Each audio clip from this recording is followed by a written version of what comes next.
Soy de Ciudad Victoria, Tamaulipas. Yo no les voy a mentir. Soy una persona sumamente miedosa. A mí todo, absolutamente todo me da miedo.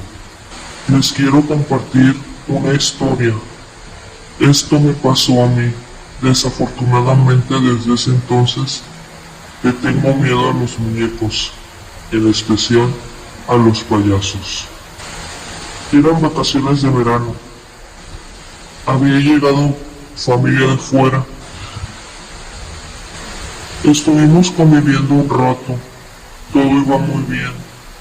Comimos, bailamos.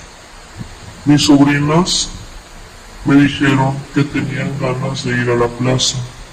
Yo les dije que yo las llevaba, que no era ningún problema. Mis sobrinas siempre han sido unas niñas, ¿cómo explicarlo? Unas niñas sin malicia. A ellas siempre les ha gustado